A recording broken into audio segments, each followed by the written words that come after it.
Hello YouTube and welcome back to the channel outside the target demographic. Today I'm going to be torture testing some keychain tools. Let's get started. So it's been a day and a half now and I've had all of this in the freezer. We have a standard Bic lighter, a 58mm Victorinox Swiss Army knife, the new lighter that I'm testing, a peanut lighter, and then the S11 flashlight that I typically carry.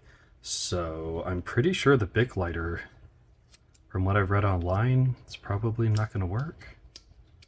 And it doesn't seem to be. I can't even get that to spark.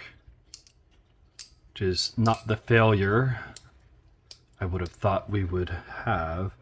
I'm pretty sure. Let me...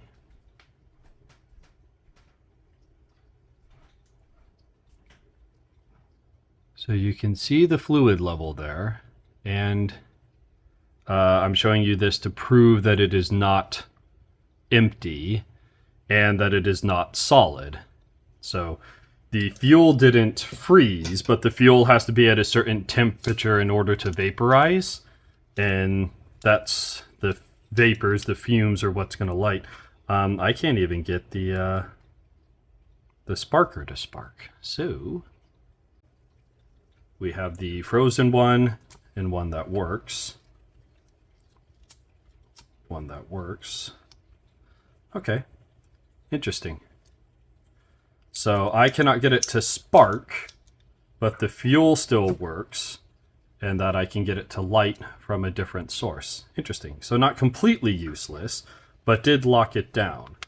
I may repeat it. This one's not a Bic lighter. It's a knockoff. It's from Dollar Tree, naturally.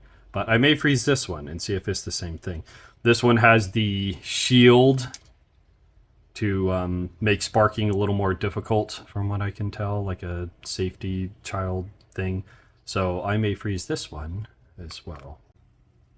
As promised, here is the frozen Bic lighter. We're going to set it to... The flame is at the highest position.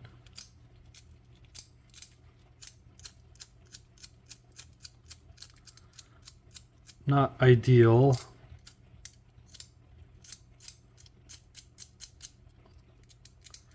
So from what I read online, you are going to run into an issue with that. And it is because the fuel has to be at a certain temperature in order to become flammable. So I'm going to warm this guy up a little bit. This is for all the times you're going to be leaving a Bic lighter in your pocket and leave your leg freezing outside for extended periods of time. It can happen though if you're camping during the winter, trying some survival stuff. So this is what, maybe 20 seconds. Hey, it's very small. Hey, wow, that was interesting. So apparently just by heating up the metal, we'll call it a chimney here, shield, I think that was enough to give us the oomph. So there's the lowest setting back up to the highest, and we're back in business. So inconvenient at most.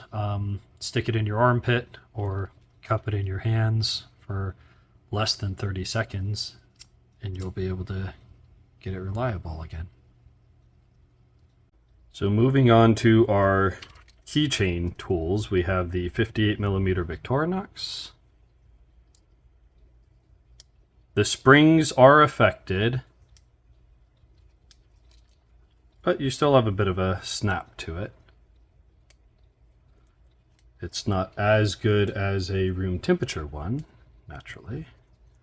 I did not submerge this in water beforehand, so were it frozen in ice, we would have much more issue. But the springs are still good, the tools still work. The biggest one I would have imagined would be the contact points and the pivot point here inside the scissors, which are still functional.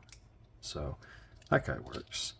Next is our S11 flashlight. This is supposed to be waterproof.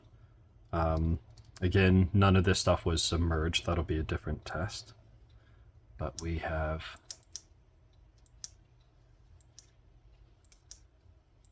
Each one of the functions appear to be working.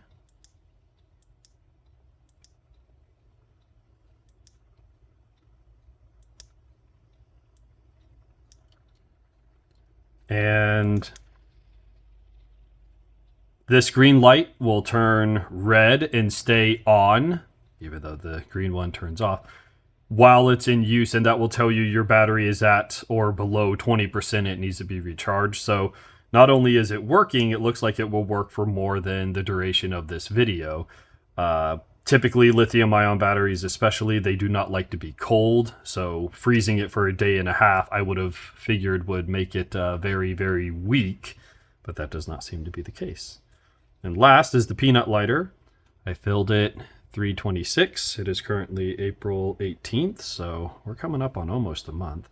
I flicked this a couple of times just to make sure that it's working. It has been working a lot longer than a standard Zippo lighter, and I tested it before I put it away. Hey, look at that.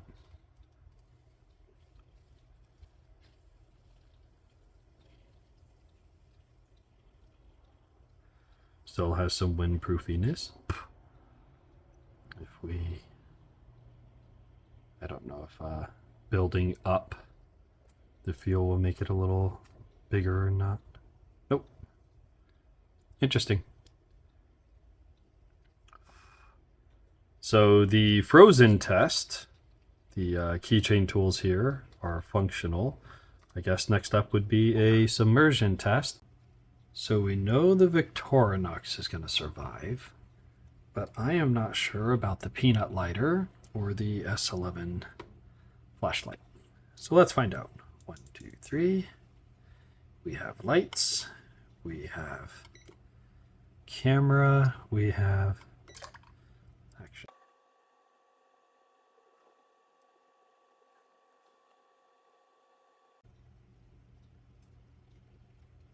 So we're at a minute. It's not the deepest puddle of water, but we're just shy of 3 inches. So I'm actually impressed. I thought for sure I was going to have difficulties trying to get that back out of the water. We have a still fully functional flashlight.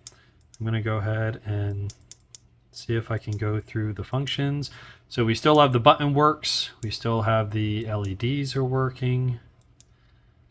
Apologies for anyone with strobing issues. I'll try and remember to put that in there before you had to see it. But I'm impressed so far. Let's see if the push and hold. Yes. Double tap. We have 1, 2, 3, 4. Beautiful. Now, did I see? Right here, you can see a small reflection, and that does seem to indicate that there's some water inside the LED bezel here. Luckily, this guy unscrews. So I'm going to unscrew it.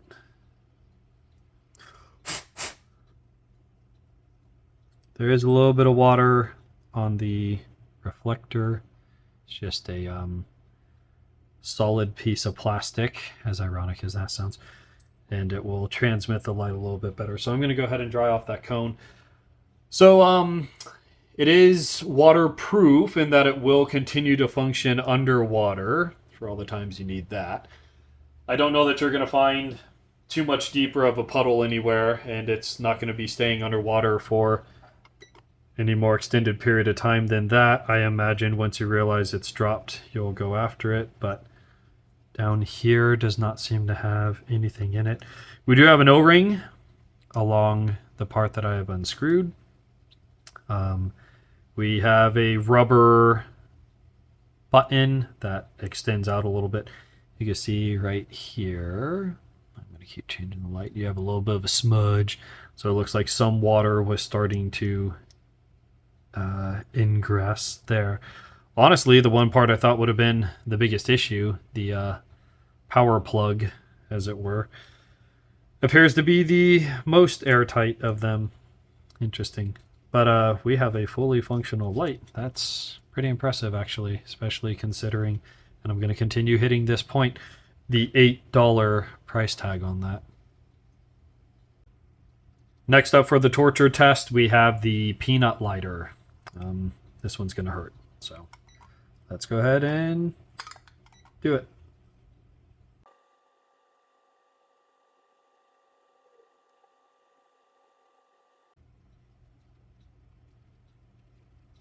So we're at 1 minute.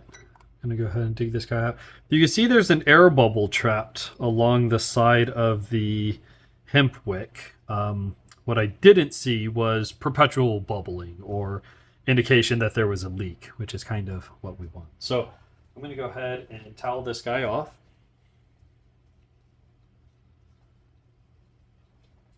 Okay.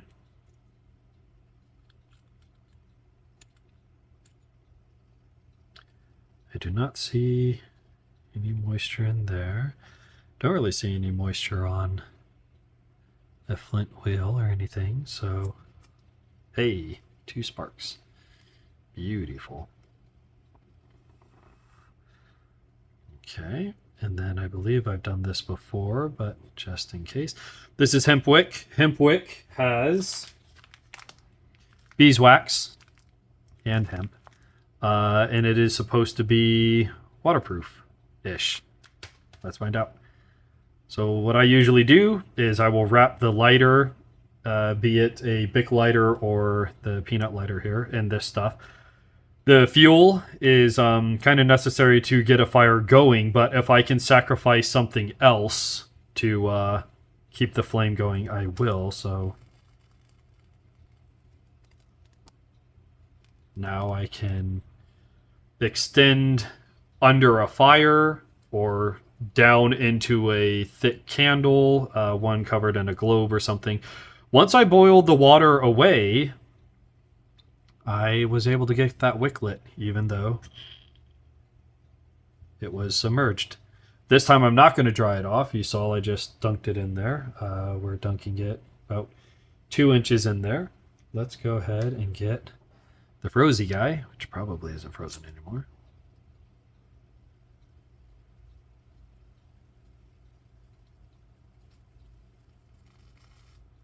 So I can hear it sizzling almost like a sparkler. Get that water away.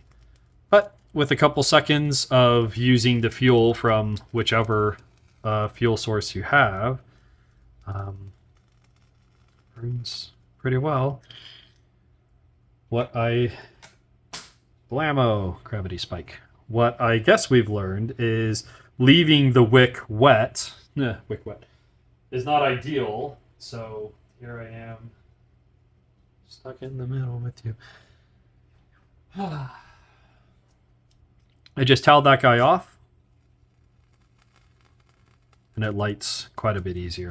So wet wick will work. www. I'm on a roll today. But as always, dry things are much easier to light than non-dry things. Since it has hemp and beeswax in it, it actually holds its shape pretty well. So if I were to bend this in an S, it will actually hold that S.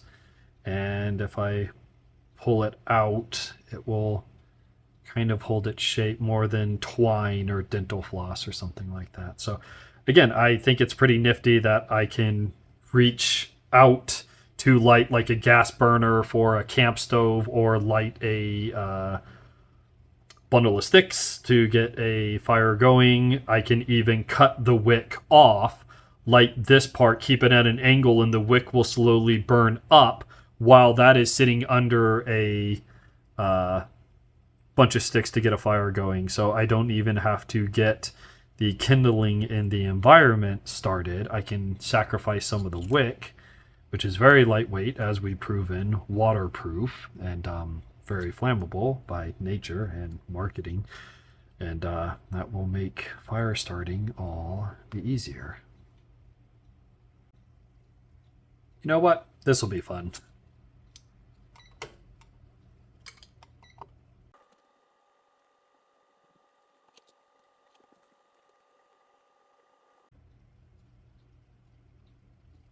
All right, so at 1 minute, we weren't completely submerged. We do have the tail up, but that's not the fun end.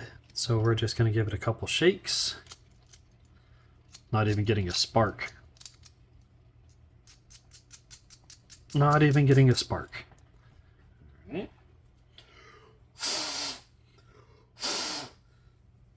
Blow into it like I'm cleaning a NES cartridge. That's interesting that you wouldn't get a spark. If anything, I would have figured the fuel wouldn't get out. Let's listen. Okay, so microphone should be here. So I can hear that there's gas, so I know that that's working. We're going to pull out the apparently much more reliable peanut lighter.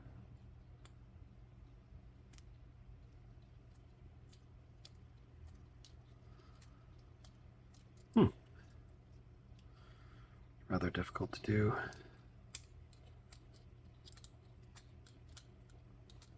Interesting. There we go. So, took a little bit of work. I'm going to leave that running for, what do we got? 5 seconds. 10 seconds. I'm just going to move it around a little bit. See if I can't heat up the metal casing there. I'm going to leave it off for a couple seconds.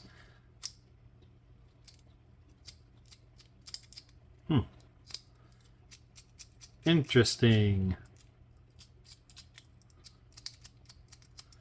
Oh, starting to get spark.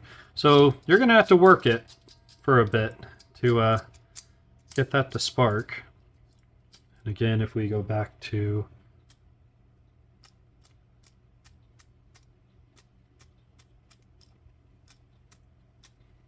come on now. Oops. Starting to suck up some brass off the wick. That's interesting.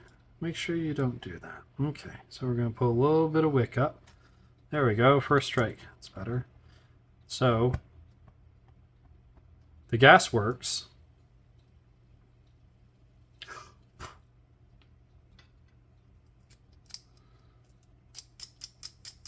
The spark is the limiting factor here. Oh, there we go.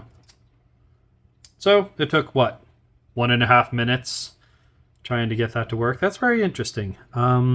Considering what you'll have is the grooves in the spark wheel and just a piece of flint. It almost looks like pencil lead out of a wooden pencil when I've torn these apart in my experience.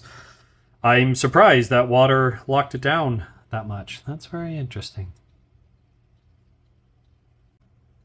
Well, we're here, so let's have some fun. Things you may be carrying. Duct tape.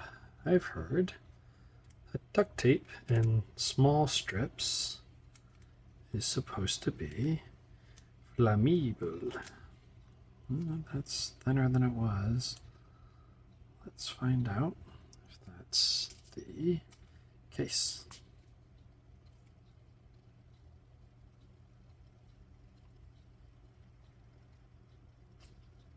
It will burn.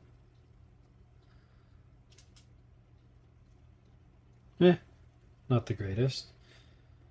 Standard paracord. Doesn't have to be that special survival stuff. It's supposed to have like a 7th layer is metallic strand and blah blah. This stuff is just your regular Dollar Tree paracord. It actually burns quite well.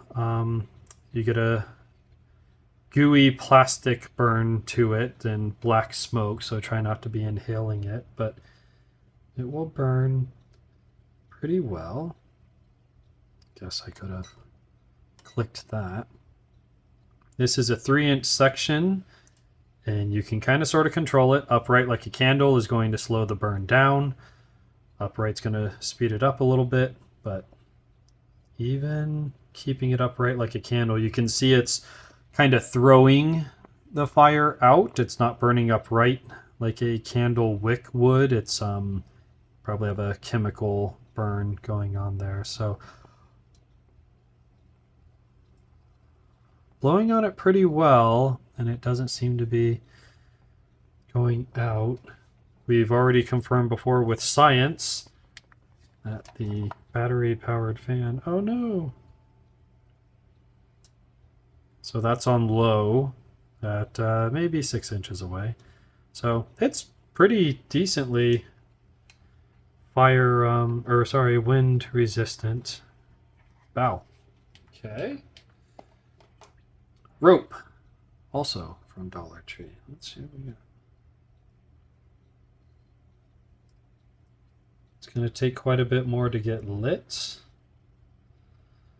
Once it gets lit, it's not... Nope, there we go. I was going to say it's not nearly as reactive as the paracord, but now it is. Apparently it had to start melting away the outer sheath.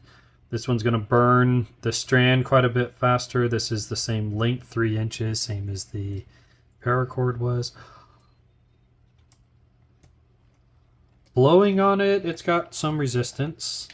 It's going to be pooping black a lot faster. And with the fan at about the same distance away, it is going to extinguish it. Now the black poop is going to continue being lit, and I can relight off of it. So honestly, not a bad way to get a fire going. You can light this first and then be able to put stuff on top of it. And lastly, I know this one works. 70% alcohol hand sanitizer. This stuff is actually going to work pretty well. And what it'll do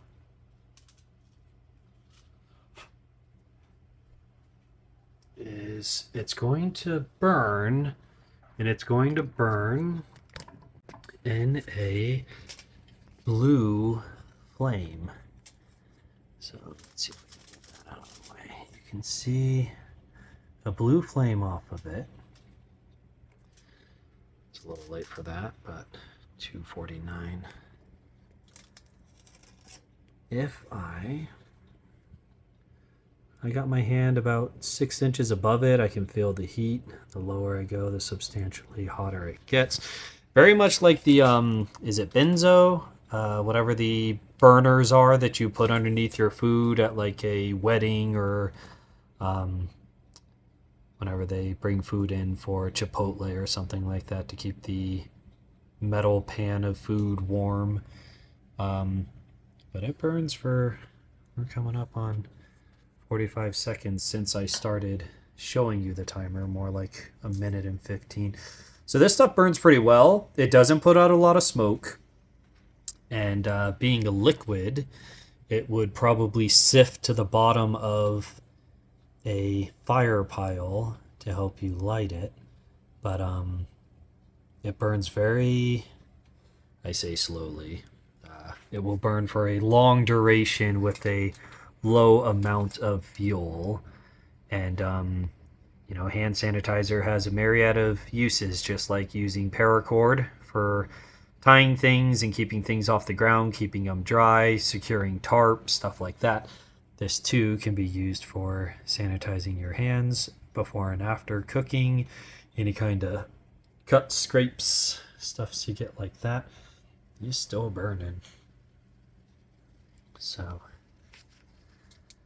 I really like it. It works very well. All you have to do is start adding a couple of leaves and sticks and stuff on top of it, and it's very easy. Really takes the sport out of getting a fire going. And it's a lot cleaner than the bird poop. They were frozen, they were submerged, they were determined to be 100% reliable. So it's a good idea to stress test the equipment that you're going to learn to rely on to prove if you should be relying on them. So these are a couple of small tests I came up with. If you have any others that you'd like to see, leave them in the comments section below. Any other questions, comments, concerns you have, leave those in the comments section below as well. I enjoy hearing from you guys. And as always, this is Outside the Target Demographic. I will catch you guys in the next video.